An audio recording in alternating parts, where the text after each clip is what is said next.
this side of the table. A little bit more willingness to express themselves. Taylor Lewan is in our studio. Good to have you. Glad to be here. Thank you. People in the back, people ripping around. Is this real? RC, Graziano, Dan Orlovsky, no time to waste. Roll the tape. Game 1 of the NFL season lived up to the hype and came down to the final play and the final second. It's the Chiefs. It's the Ravens. It's the kickoff to the season. It's the banner and celebration. It's the pop star in the booth. It's Patrick Mahomes looking for a three-peat. This one had all the makings. And Dan, it began with Derrick Henry. Yeah, after the officials finally got out of the way, this was a nice drive by the Baltimore Ravens to see that first touch down the red zone for Derrick Henry as the score. And then RC, Xavier Worthy is a video game. I mean, it's cool to get the football and just not be touched. And have guys just waving at you that were on the #1 defense in all the land last year. Exactly what he was pumped. That was his first NFL touch. Third quarter, Chiefs up 3. Dan, what a night for Rashee Rice. Oh, in the middle of the field. They got him some really good matchups in one-on-one. He's got a slant there. He sees that the defenders drop down and just continues to run. And then something we don't talk about enough, the physical presence of this football team. Kansas City tough. I love the fact that Patrick gets in there. I'm about to say, Pat with the assist. Come on, Dan. Yeah, I got him in there. I got him in there. Little effort. 10-point lead, fourth quarter. Baltimore needs it badly, and they get it from an unlikely source, Isaiah Likely. Yeah, that offense has stalled for outside of that first drive and likely became the guy last year when Mark Andrews was hurt. He gets one-on-one. Lamar gives him the opportunity to make a play. A little hezzy. Touchdown, Baltimore. So the Chiefs get it back. They're looking to make something happen. RC, why is Worthy this open? This is just a coverage bust. There's so many things that go on the back end for the Baltimore Ravens. You're adding new pieces as well. We see that Xavier Worthy is a guy you need to put a safety on top of. They didn't put anyone on top of. Yeah, see, I mean, they're just looking at that's Marlon Humphrey looking the wrong way. Thought there was help behind. Palms up. Chiefs a 10-point lead. Okay, ensuing Baltimore drive. This is a third down play. Well, first here's Mahomes making an unbelievable play, saving it himself. Yeah, huge in 2 reasons. 1, it's not picked off. 2, the catch keeps the clock running, which makes less time for the Baltimore Ravens 2-minute draw on the back end. I lost my place. Here we go. 3-2 now. Ravens ensuing drive. Lamar, this is a third down play they desperately needed. All night, though, this is what he did. Made plays with his legs. He was absolutely spectacular. 32 waits till the very last moment, and then he's going to find another opportunity, scramble up in the pocket, Bateman down the sideline. It's a big-time throw by Lamar. It's a fantastic, full extended catch by Rashad Bateman. Fully stretched out, outstanding to go and make that play. And so here we go. Lamar Jackson, who had almost 400 yards of total offense last night, with 3 opportunities. Here's the first. Yeah, this one is the one that you're going to regret, Lamar, because likely's completely wide open. You can throw that to the front pylon, middle, back pylon. The only place you really can't throw it is out of bounds, and that's where it goes. And then you go to the Zay Flowers one. Is he throwing it to Zay? Is he throwing it to Bateman? Zay sticks up his hand as he climbs the pocket. That indicates to me, hey, I'm going to keep going. There's no defender to the right side of the end zone. If he just floats that ball out there, we could say miscommunication all we want. A 2-time MVP, got to go make that throw. And then here's the final play of the game. Isaiah Likely, who was spectacular all night long, in the back of the end zone. He makes the catch to tie the game, or does he? Brian Clark, it's a toe.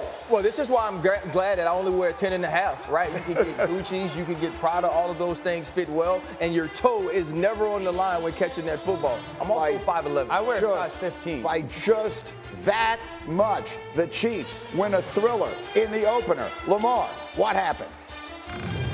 So, Lamar, your perspective on that, on Zay's touchdown? You said it, James. I thought it was a touchdown. I thought it was a touchdown, but I still think it's a touchdown. We're happy with the win now, and he's got to wear white cleats next time. That's my advice for him. Okay, I guess when you win, you can say that. It is not an understatement, but that toe, that half an inch, could wind up deciding which team plays in the Super Bowl, right? The Chiefs now have a head-to-head tiebreaker with the Ravens, which means any potential playoff rematch could be back in Kansas City. By the way, the Ravens are 1-6 in their last 7 games against Kansas City. They haven't won there since 2012. Let's start with this. Is there anyone at this table who disagrees with the call? It is clearly out of bounds, right? No one believes it should have gone the other way. Correct. Okay. let me welcome Taylor Lewan in here before we take a closer look at the sequence. If someone sits here and says Lamar Jackson, as good as he was most of the night, blows that game because he has 3 or at least 2 great opportunities to win it at the finish and lays this one at his feet, is that fair? Yeah, it's fair. I would take that. The 2 throws, Dan, that you were talking about, how it's in the back of the end zone, obviously you broke that down incredibly. The one to Zay Flowers is the one that bums me out the most because that was it's so open. Offensive lineman, right? 310 pounds at one point. I can make that throw. Yeah. And it's a difficult thing. 2-time MVP. He's got to make that. But the game of inches, boys, that's why we love football. That's why we're in week 1 going into this all fired up. And this is going to have some big implications going into the playoffs like you talked about. It's like the classic Lamar dilemma, right? They're not even in the game if not for the stuff that Lamar Jackson can do, right? The offensive line is obviously still putting itself together, and his improvisation was so key to keeping so many drives alive. But then at the end, you see the limitations. You see what the thing that he has just not ever been able to get perfect at. So there's that toe, and that's out of bounds, and that's what decides the game. But the reality is, Dan Orlovsky, it should not have come to that. Let's go through the 2 plays that preceded. Tell us exactly what we see. Yeah, we have to hold him accountable just like we would every other quarterback. There's 2 missed opportunities for a guy that is a 2-time MVP. Those are easy throws to make, and I would expect him to make them 9.5 out of 10 times. The first one to Likely, when he goes to the back end zone, you could throw this spot to 3 different spots. You can lead him to the front pylon, you can lead him to the middle of the end zone, or the back pylon. The only place that ball can't go is out of bounds. The defender's not even looking. And then the one to Zay Flowers. So once Zay puts his hand up, that tells me I'm just going to keep running to space. He never slows down. He never tries to settle, and that would justify miscommunication. That's just a miss by Lamar Jackson. The Likely one, you wish you could get his foot down. I don't have any problem with that. Lamar does a great job of climbing the pocket, and then he spins around. He's getting blocked, Chris Jones, by a running back. Telling us you don't have to throw it perfectly. He's butt, booty, naked, wide open, right? And also, Brian Cook, who is chasing him, isn't looking at the football. Correct. So if anything, you want to throw it short and have Brian Cook run up the back of Isaiah Likely so he can body him out. Lamar Jackson, and I love what Dan said too, this is the juxtaposition of who Lamar Jackson is. When I watched that Baltimore Ravens team last night, that team is not good on offense. That team didn't have playmakers on offense outside of Isaiah Likely. That's why Lamar Jackson had to go skip to Malou and hot sauce, right? So the only reason they're in the game, the only reason they have those 3 plays is because of him. But now you have to make them. How many times have we said the other team is better than the Kansas City Chiefs, but Patrick Mahomes is going to win the game? And how many times has he done it? Yeah. I love Lamar Jackson. I want Lamar Jackson to win all the Super Bowls. Yeah. You can't beat that dude and that team if you don't make that throw. I don't think the game was even as close as the score, personally. I think Kansas City, with 2 dropped touchdowns, easily won the game. Here's the thing with Lamar in this moment. When everyone says, can Lamar beat Patrick? The answer right now is no. But it's not just Patrick. He's got to go beat the Chiefs. And really, it's Lamar versus Spags, in my opinion, their defensive coordinator. I was shocked that both of those plays happened and Lamar didn't hit one of them. And really, the hardest throw is the one that he does get into Likely, and it's an inch away from being a tie ball game. I think they go for 2 to try to win it anyway. Oh, yeah, he was. Yeah, Harbaugh I think they try to go for 2. So Dan, how do we sort of write the story of this moment for Lamar Jackson? It feels so eerily similar to what we have been seeing for the last few years. And you could tell, and they were talking about it on the broadcast, right? Like he wanted this so badly. Like the way he played this game, you could tell he's still carrying the way last season ended. I want to show him I can do this. In the big picture, does it hurt you? Like, I mean, the Ravens should be fine, right? And obviously we know the Chiefs are, but he wanted to be able to win this game so he could, they don't have to always say he can't beat Mahomes. See, I don't sit in the world where the Ravens should be fine. I don't. We just think that this could be very much so an issue for this football team because, guys, if the Ravens are going to be good off week 1, okay? Ravens are going to be good, Lamar's going to win his 3rd MVP. That's my takeaway from the game. Expand on that thought, because Derrick Henry, they do not look like they have figured out how to utilize him yet. Is that what you're saying? That's the thing, right? Like the reason I think the Ravens will be fine is because they're very good at solving their problems. Sure. Right? So like the stuff we see with the offensive line, I think that will get better as they play together more. I think they'll learn what they need to do to incorporate Derrick Henry more into the offense as opposed to just, we want him to help us put leads away, and if we don't happen to have one, we're not going to use him. So I think you'll see this Ravens team improve as the season goes along in some of the areas it did them in last night. Listen, with Derek, I had the opportunity to play with Derek for 7 years. The guy is a bell cow. He's a person you have to give the ball 20, 25 times a game if you want to see those numbers that we've seen from Derrick Henry for so long. Last night, what we saw was the Ravens really in an identity crisis with the offense. Explain that. So they're in the spread a whole bunch. Lamar's so used to doing the zone read. Derrick is so used to being under center, giving the ball. He can see the line of scrimmage the entire way, running that outside zone look that Matt LaFleur implemented in the beginning when he came to the Tennessee Titans. And so you saw a touch of it. I think we saw Lamar under center more than we ever have in the past couple of years. But now it's like, as a Ravens offense, you need to figure out, are you going to go the Derrick Henry route or make Derrick Henry go the Lamar route? Yeah, we have to figure out.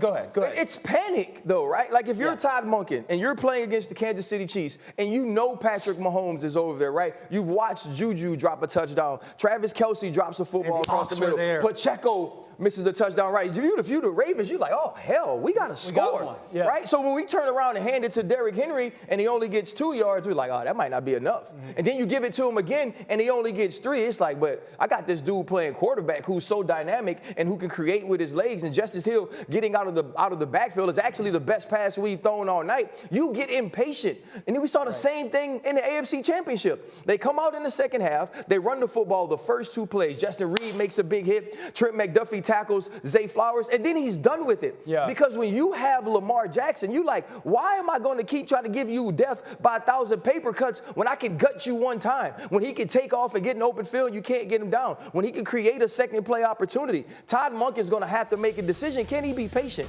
Yeah, and that's not going to beat Kansas City. That'll beat a lot of teams, but what we know right now is that will not beat Kansas City. I agree with Taylor. I think this offense is going to have to figure out who they can be and who they want to be. The offensive line is going to be an issue because and Taylor, you speak to this. I think the offensive line matches with Derrick Henry.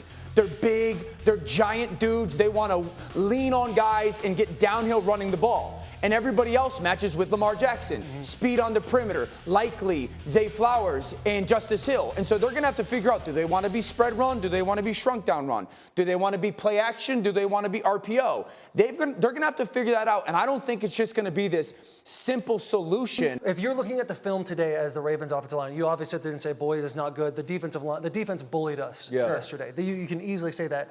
But if I'm sitting here playing with Derrick Henry for as long as I did, one of the little things you can do to make an early fix is just understand that you just got to get him to his 4th or 5th step. When you have penetration in the line of scrimmage, that's when Derrick Henry's not going to have the numbers you want him to have. He's going to have nights like he did last night. You could also consider lining up on the line of scrimmage, which it's always a battle to do last night, even though it was not called on Kansas City and all night long. And yes, I hear you on Twitter X. Everyone is saying it. We all saw the same thing, and it was frustrating to watch. That said, Dan Graziano, you said to me earlier this week, remember, there have been a lot of changes in Baltimore. You don't just pick up where you left off on both sides of the ball. It might be a work in progress early in this season. Without a doubt. And when I say I think they'll be fine, but I don't know that they can expect to be the 1 seed again if they're going to struggle to get into whole idea of like, what do we need to do on offense? They're big changes on defense.